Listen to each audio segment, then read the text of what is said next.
So today I've been stuck in the house again, but there was a monitor farm meeting that I managed to be able to sort of dial into and watch, and some really interesting slides, and it's just a couple of minutes of that hidden in this video. So if you're interested, have a look. If not, just skip through to the rest of it, because I did go outside this afternoon, have a walk around the yard and see what was going on. Fast Trac's back, that's getting a service in a minute. Andrew's on the 7.7 with the dump trailer on, loving life. And I'm still in the house. Someone was asking me where I got these from. Well, they were sent to me from... I'll drop it. Oh, there you go. I think they're on Instagram as well, so thank you for when you sent them, and also if anyone's watching, that's for the fun. Same to my hair.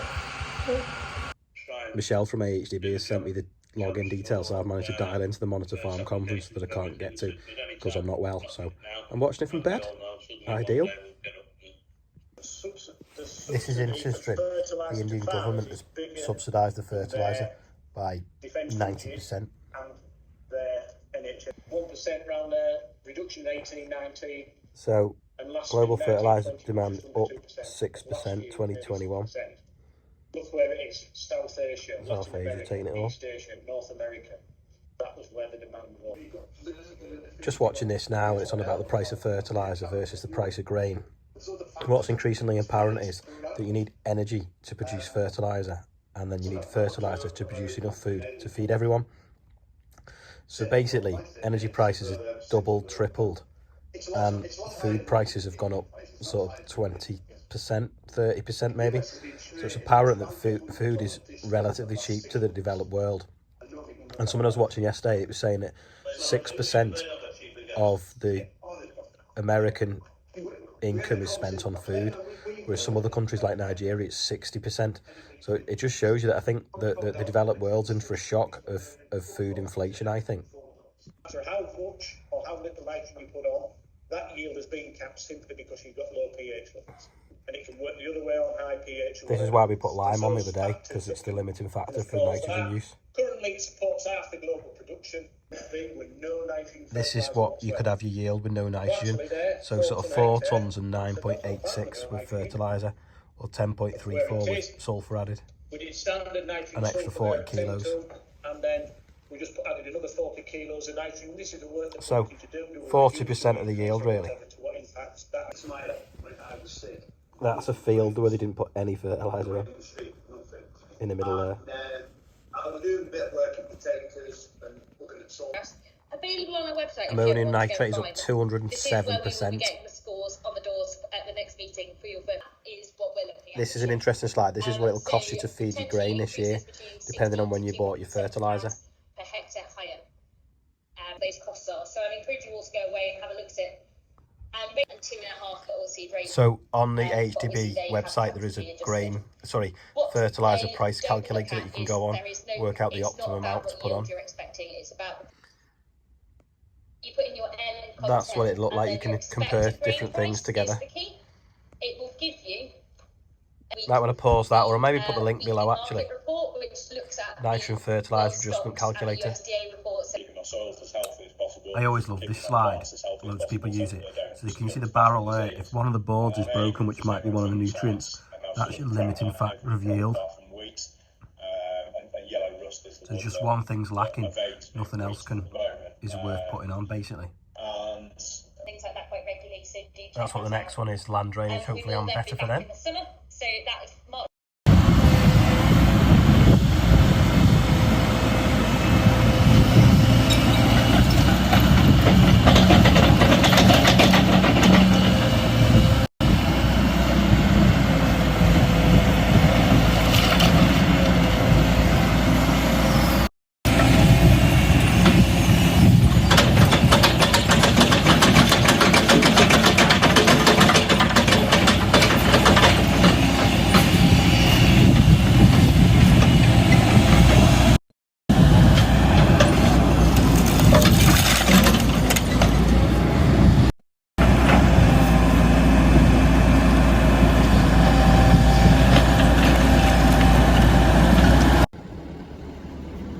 the pipe stuck up now.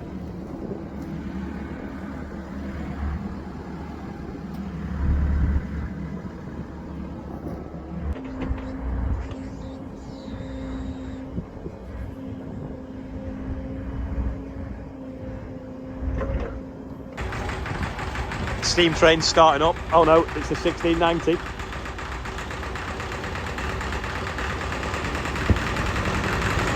It's alive! Not been running for, I don't know, when was it last moved it? 2 weeks ago?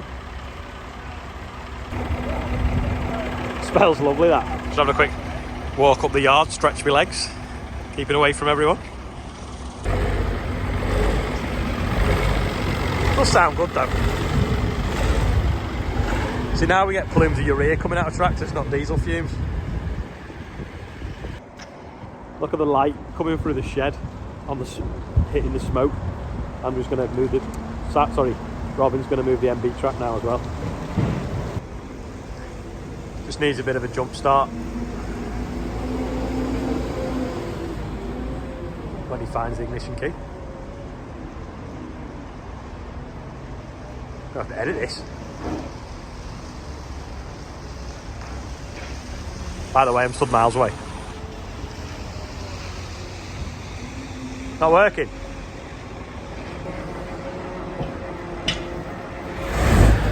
There we go, it's alive. Oh, what's that? Ah, Merlot crept up behind me.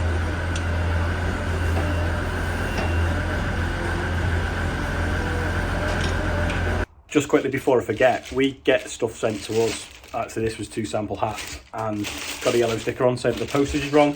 And we've had a few people that have contacted to say that when the hats have gone out, they've basically, because we flat pack them and squash them in, by the time they've been in the mailbag and routed around a few times, they end up quite fluffy. And some sorted offers are being funny, saying that the postage is underpaid.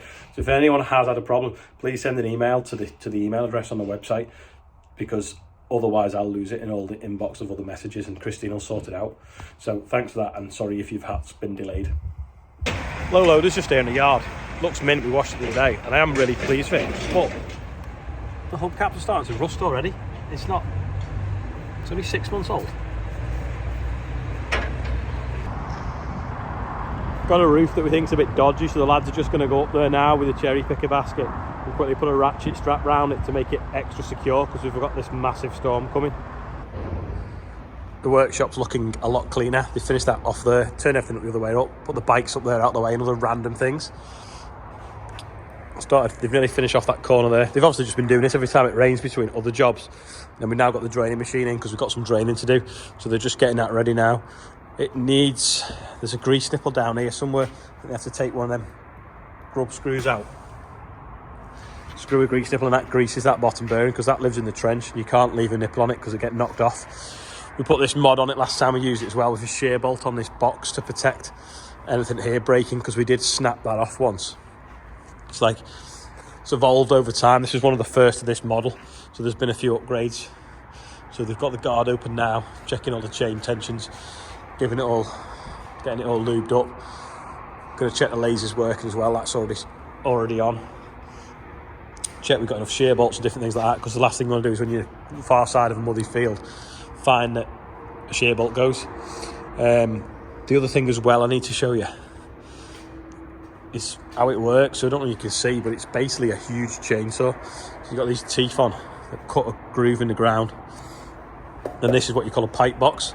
So the pipe goes through this, comes out the bottom, and it lays the pipe right at the bottom of the trench. And then we'll then go along with the stone trail and pour stone on top of it. So like I say, just getting it in here now in its ship shape. Hopefully the weather furs up in the next week or so, we can get going with it. Got some birds skirring kites, so we can see. We'll try and see if they work as well on the oilseed rate. These are where there's like sensitive areas where we can't really have gas guns. This is what arrived the other day for the back of the 1690. It's obviously off of 1494, but I'm sure it's still the same. So I'll go and show you where it goes. No one guessed it correctly. Not even the person that told me that it was on eBay before a bid on it. But I'll show you what it does. It is, in fact, a cover for on top of there. But I've just realised it doesn't fit, because the rod for the pick-up pitch lever is on the right on this one here instead of on the left. So we either modify it or we move the pick-up pitch handle lever over to the other side, which is a bit annoying. Maybe we'll just modify that guard. And also it's black, Because the later David Browns were black and white, whereas this one's red and white. Quick flood update.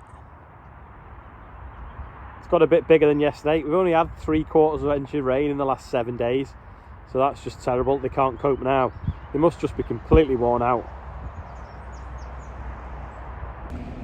Quickly do the birthday bumper while I'm outside doing a patrol. So Matthew 9, not sure of his second name, Rachel Somerville, Andrew Hall, Gareth Pendleton, Luke Murray, David Jackson, Mal Priest, Michael Hewlett, who's 74 and lives in Australia.